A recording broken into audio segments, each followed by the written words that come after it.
Bonjour, ici Nadia Lacaille, sophrologue, cultivatrice de bonheur. Dans cette vidéo, j'avais envie de vous transmettre ce qui vibre en moi, ce qui est important et ce que j'ai envie de partager. Et du coup, en quoi c'est important pour vous dans votre entreprise, ou dans l'éducation de vos enfants, ou dans votre accompagnement. Bien souvent, je remarque que on a des facilités à développer son savoir-faire, à monter en compétences, à acquérir des techniques, des outils. Parce que on veut mener à bien notre projet, on veut développer notre entreprise, on veut booster notre chiffre d'affaires. Parce que on veut être un manager efficace, donc on va se former au management. Parce que on est un parent et on aime nos enfants et que on a envie de leur offrir le meilleur. Donc on va se nourrir de techniques, d'outils, on va aller à des conférences, des ateliers, on va lire des bouquins.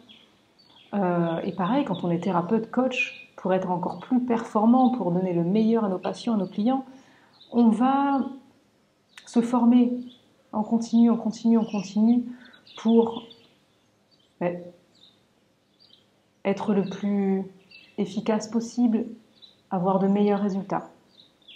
Alors, c'est nécessaire et utile de développer son savoir-faire, surtout quand on a des techniques, des outils qui sont très puissants et qui sont utilisés de manière pertinente et appropriée pour accompagner au mieux, pour mener à bien nos projets.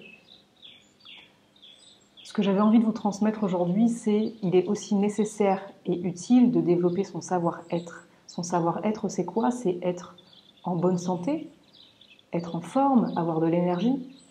C'est être lucide pour pouvoir faire preuve de discernement en fait et ne pas se laisser embarquer dans le brouillard des émotions et le stress du quotidien et être résilient. Être résilient, en quoi c'est utile? Dans la vie d'un entrepreneur, parfois dans les moments de doute, dans les moments où on est face à des obstacles, dans les moments où on est face à nos peurs, et bien, faire preuve d'adaptabilité, de créativité, de positif, d'optimisme, ça aide. D'ailleurs, que l'on soit entrepreneur, que l'on soit parent, que l'on soit thérapeute, coach ou manager, l'idée étant de développer son savoir-être pour valoriser son savoir-faire. Parce que, je ne sais pas si vous avez remarqué, mais quand on est stressé, quand on est fatigué, quand du coup on est démotivé et qu'on n'a plus envie, on n'est pas très aidant pour l'autre et encore moins pour nous-mêmes. Donc voilà, c'est ce que j'avais envie de vous partager. Pensez à développer votre savoir-être autant que votre savoir-faire pour justement rester disponible, efficace, pertinent et mener à bien vos projets. Tout ça pourquoi? Kiffer au quotidien en fait. Kiffer, être dans la joie, dans le partage, dans l'enthousiasme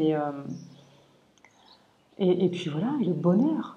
Donc voilà, je vous laisse sur ces chouettes mots et je vous dis à bientôt.